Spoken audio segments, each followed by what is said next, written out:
Thank you, Mr. President. I rise today to oppose House Concurrent Resolution 1 and to support Governor Whitmer's Clean Water Executive Order. Now, in general, I just want to take a moment to say that I'm really excited that we've got a governor who's serious about protecting the Great Lakes, our drinking water, and Michigan's amazing natural resources. Our state constitution sets this out as one of our most fundamental responsibilities. Our state government needs to protect our natural resources for the people today and for future generations. And it's been my observation since coming to this Capitol in 2011 and from watching the process as a young man even before I got to the Capitol, that this Michigan Legislature, for many years before any of us got here, has been falling down on its duties to protect our Great Lakes and to stand up for clean water. That's why we have a situation in the state right now where hundreds, maybe really thousands of our citizens are drinking polluted water. Citizens in my district are drinking water polluted with PFAS, and because of the inaction of this legislature, we don't even have a cleanup standard for those chemicals.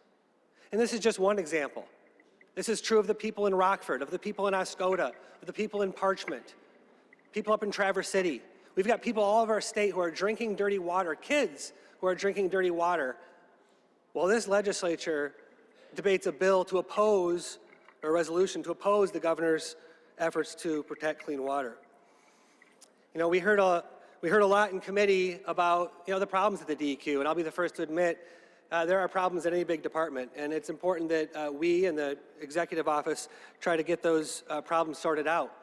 And we heard time and time again of these stories of, it was positioned to the committee as standing up for the little guy. And in this case, the little guy was someone who was trying to build a snowmobiling shed or someone who was trying to build a logging road. And I don't deny that there are those anecdotes. But when you look at the permitting processes of the DEQ, over 99% of the permits that are applied for are granted. And most of the action over at DEQ isn't about snowmobiling, sheds, and logging roads. Mostly it's about industrial pollution. Big companies that are putting toxic, cancer-causing chemicals into our air and water, chemicals that we and our children then take into our bodies. So those are the little guys that I'm standing up for. Those are the little guys I'm thinking about, are the people here in our state, all over Michigan, who have to deal with the outcomes here in Lansing. And I think that those little guys, those young people, they're counting on us. The people of Michigan are counting on us to follow through on our constitutional obligations to protect the natural resources for people now and in the future. But they're not the only ones that are counting on us. I'm sure all of us, maybe some of us more than others, have heard from another group that's counting on the action of the legislature today. And that's the polluters. The polluters are counting on us. And that's why we're here. Powerful special interests last year passed legislation to create polluter panels. We've got an environmental rules committee and an environmental permitting committee that has the power to veto regulatory actions to protect clean water.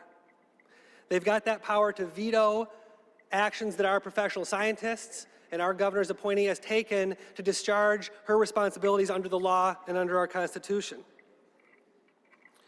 And I think that's fundamentally wrong. I think it's a conflict of interest.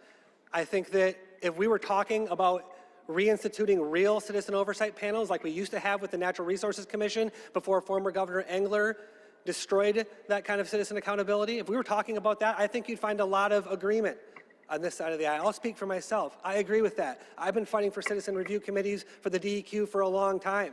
But that's not what we're talking about here today. We're talking about polluter panels, panels that are loaded with people who are regulated industries, people who are polluters seeking permits to pollute, who now are going to have a veto power over the professional staff and the governor who is accountable to the people of Michigan.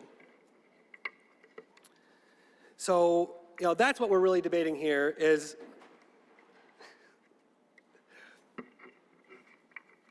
I've just been informed that I need to inform you this is my no vote explanation, or else you might cut me short, which might be deserved given how I've gone on. So noted, Senator. Thank you. Well, let me just wrap this up. These polluters are counting on us, and what they're counting on is they're counting on us to support their continued success in delaying our responsibilities to protect our environment. They've been incredibly successful. The DEQ has been slow to adopt new rules. We've got chemicals that are in our environment now that we know are causing our people's cancer, and we know they're causing people other health problems, and the DEQ is unable to act because this legislature has been so beholden to those same polluters who are now trying to put in charge of the process. I think that's wrong. I think it's a conflict of interest, and I, for one, stand in support of the governor's action to support clean water and oppose this resolution. Thank you. And I'd like to have my comments printed in the Journal.